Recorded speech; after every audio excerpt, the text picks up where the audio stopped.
In the cold, rugged lands of Denmark, there's a kingdom ruled by an aging king named Hrothgar. His reign was once prosperous and peaceful, but now, the kingdom is plagued by a terrifying monster named Grendel. Grendel, a grotesque creature, is filled with rage and bitterness. Every night, he attacks the king's grand mead hall, Harrod, where warriors gather to drink, feast, and celebrate.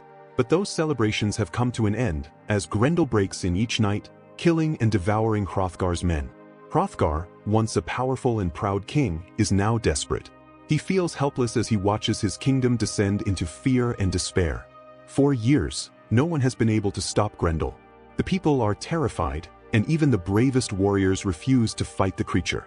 The once lively mead hall now stands empty, haunted by the bloodshed and terror that Grendel brings. But word soon spreads of a mighty warrior named Beowulf, who comes from across the sea, from the land of the Geats. Beowulf is known for his incredible strength and his many heroic deeds. Hearing of the trouble in Denmark, Beowulf decides to sail there with his band of loyal men, determined to rid the kingdom of the monster. As he arrives on the shores of Denmark, Beowulf is filled with confidence, almost to the point of arrogance. He believes he can defeat Grendel and restore peace to the land. Beowulf and his men are greeted by King Hrothgar and his queen, Weltau. Hrothgar, though relieved that help has arrived, is also cautious. He has seen many warriors fail against Grendel, and he's not entirely sure if Beowulf will be any different.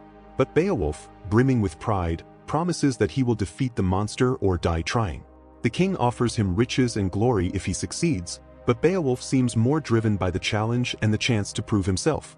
That night, Beowulf and his men wait inside Harrod, ready for Grendel's inevitable attack. The hall is quiet and tension fills the air. Suddenly, Grendel breaks in, his massive form looming over the warriors. The creature is terrifying, with skin like hardened clay and eyes burning with fury. He begins slaughtering the men without hesitation. But this time, Beowulf is ready. He decides to fight Grendel bare-handed, determined to match his strength without weapons. What follows is a brutal and intense struggle. Beowulf grabs hold of Grendel's arm, and the two engage in a fierce, almost primal battle. Grendel is incredibly strong, but Beowulf is relentless.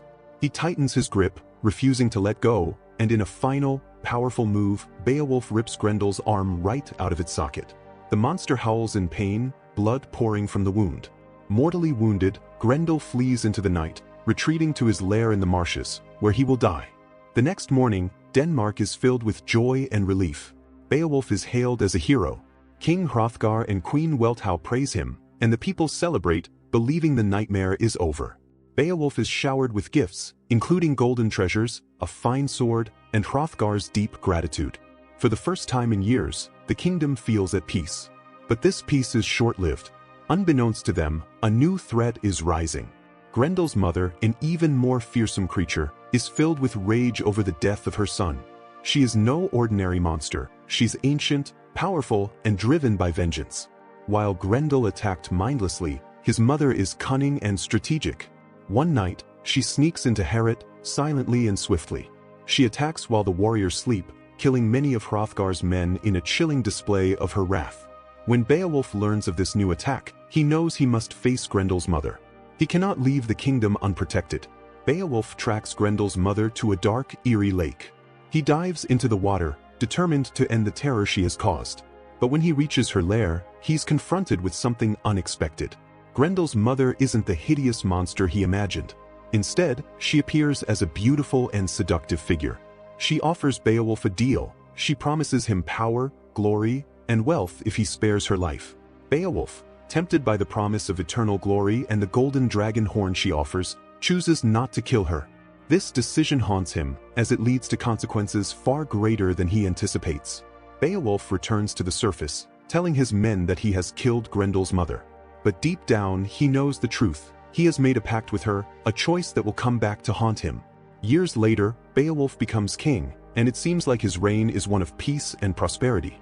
However, the consequences of his decision resurface when a dragon, his own son, born from his encounter with Grendel's mother, awakens and begins terrorizing his kingdom, burning villages and killing countless people. Despite his age, Beowulf knows that he must face the dragon. He cannot allow his people to suffer. Gathering a handful of loyal warriors, Beowulf sets out to confront the dragon.